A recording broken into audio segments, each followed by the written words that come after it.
چونکہ ہمارے سب کانٹیننٹ میں یہاں پہ زیادہ حنفی ہیں، لہذا جو حنفی پبلک ہے اور ان کی علماء کی بھی اکثریت کو یہ چیزیں تو نہیں پتہ ہوتی ہیں، وہ تو سلیکٹیو کورس پڑھتے ہیں، اس لیے میں چاہ رہا ہوں کہ میں ان کے سامنے اپنا مقدمہ رکھ دوں تاکہ ان کو پتہ چل جائے۔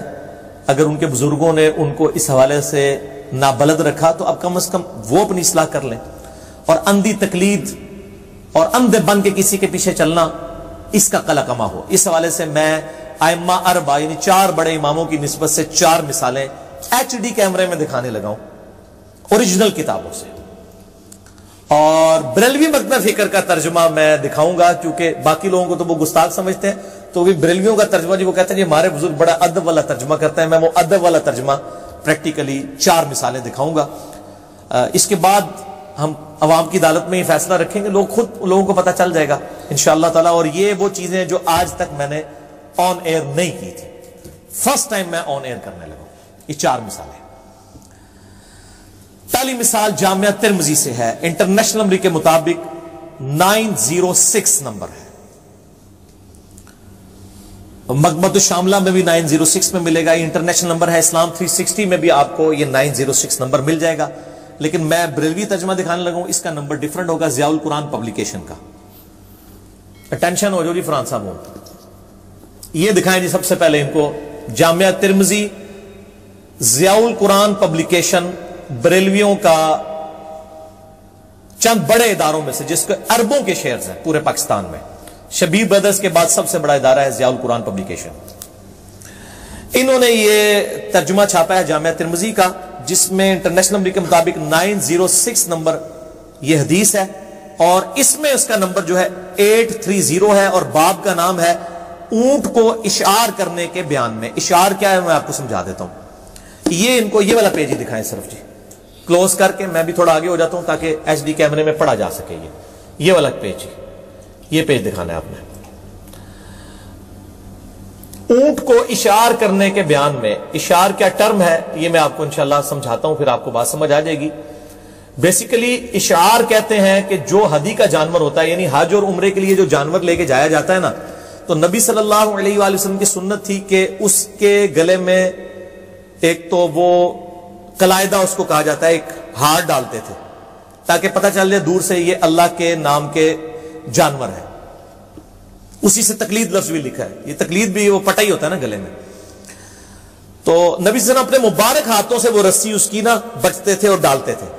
پھر آپ کی عادت تھی کہ ہدی کے جانور کو جو چھری کی نوک ہوتی ہے نا ہلکی سی، وہ ہلکی سی یوں نوک لگا کے نا، ہلکی سی نوک لگا کے وہ جو خون نکلتا تھا نا، اس خون سے اس کی گردن پہ مل دیتے تھے، اس سے ریڈ کلر آ جاتا تھا یہاں پہ، اسے کہتے ہیں اشعار، اور یہ نشانی ہوتی تھی کہ اللہ کی راہ کے جانور ہے۔ ویسے تو ہمارے انسانوں کے بھی کان اور ناک بھی چھدوائے جاتے ہیں، یہ کوئی مسئلہ کرنا نہیں ہے، ٹھیک ہے، انسانوں کو بھی چھدوائے جاتے ہیں، اور یہ بھی کوئی یہ نہیں کہ گردن کاٹ دیتے تھے ہلکا سا نشان کر کے، وہ جانور کو تو فرق ہی نہیں پڑتا اس طرح کی چیزوں سے، ان کے اوپر تو وہ مطلب جوئیں پڑی ہوئی ہوتی ہیں، ان کو تو وہ مطلب چیونٹیاں کاٹ رہی ہوتی ہیں، ان کی تو ایک نارمل چیز ہے، یہ سنت ہے۔ اب اس سنت کا مذاق اڑایا گیا، تو امام ترمذی رحمہ اللہ تعالیٰ نے ایک واقعہ نقل کیا ہے اسی کانٹیکسٹ میں، جامعہ ترمذی 906 انٹرنیشنل نمبر کے مطابق، ضیاء القرآن میں 830 جو میں نے آپ کو HD کیمرے میں دکھا دیا۔ امام ترمذی فرماتے ہیں کہ میں نے یوسف بن عیسیٰ سے سنا، وہ فرماتے ہیں میں نے امام وکیع سے سنا کہ جب یہ حدیث روایت کی گئی تو اس معاملے میں اہل رائے کے قول کو نہ دیکھو۔ امام ترمذی اہل رائے کہتے ہیں حنفیوں کو، کہ یہ اپنی رائے سے فتویٰ دیتے ہیں، کتاب و سنت سیکنڈ پرائرٹی پہ آ جاتا ہے، اہل الرائے ان کو کہا جاتا ہے، اہل کوفہ کو۔ تو امام وکیع یہ حدیث بیان کر رہے تھے کہ اشعار کرنا سنت ہے، وہ کہتے ہیں اس کے معاملے میں اہل رائے کی یعنی حنفیوں کی رائے کو نہیں دیکھنا، اشعار کرنا زخم لگانا سنت ہے، اور ان کا مخالفین کا قول اہل الرائے یعنی اہل کوفہ کا قول بدعت ہے۔ یہ حنفیوں کے اقوال کو کیا کہہ رہے ہیں، امام ترمذی کیا لکھ رہے ہیں، بدعت، ان کی فقہ کے ایک مسئلے کو بدعت۔ امام ترمذی فرماتے ہیں میں نے ابو صائب سے سنا، وہ کہتے تھے ہم امام وکیع کے پاس تھے کہ انہوں نے اہل رائے میں سے ایک شخص کو کہا کہ نبی صلی اللہ علیہ وآلہ وسلم تو اشعار کرتے تھے۔ اچھا، تو اس نے آگے سے کیا کہا کہ امام حنیفہ رحمہ اللہ فرماتے ہیں کہ یہ تو مسلح ہے، یعنی شکل بگاڑنا، استغفر اللہ واتوب الیہ۔ اس شخص نے کہا کہ ابراہیم نخعی بھی کہتے ہیں کہ یہ مسلح ہے، وہ راوی کہتا ہے میں نے امام وکی کو دیکھا کہ وہ سخت غصے سے غضبناک ہو گئے. منو کہندے نے ایدی اکھاں سرخ ہو جاندیاں نے, اور پائی نبی دے گستاخاں دے بارے میری اکھاں کیوں نے سرخ ہون؟ امام وکی اتنا بڑا امام, اس کو جب کسی نے کہا نا کہ امام حنیفہ تو کہتا ہے یہ مسلح کرنا ہے, اور ابراہیم نخعی تابعی بھی کہتا ہے کہ یہ مسلح کرنا ہے, اشار کرنا, تو وہ غصے سے غضبناک ہو گئے اور کہا کہ میں کہتا ہوں کہ نبی علیہ السلام نے فرمایا, اور تو کہتا ہے کہ ابراہیم نخعی اور ابو حنیفہ یہ کہتا ہے. تو اس بات کا حقدار ہے کہ تجھے قید کر دیا جائے, اور جب تک تو توبہ نہ کرے تجھے رہا نہ کیا جائے.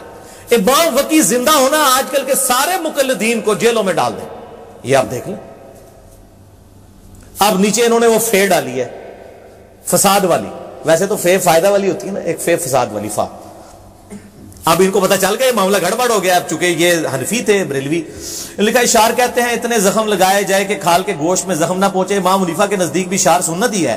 آپ نے اپنے اہل زمانہ کے اشار کو مسلح کہا کیونکہ وہ زیادہ گوشت میں گہرا زخم لگا دیتے تھے تاکہ وہ اس سے جانور کے ہلاک ہونے کا خطرہ ہو جاتا تھا. ایک گل جیڑی تو پہ لکھنا ہے اللہ کے بندہ امام وکی نو نہیں پتا,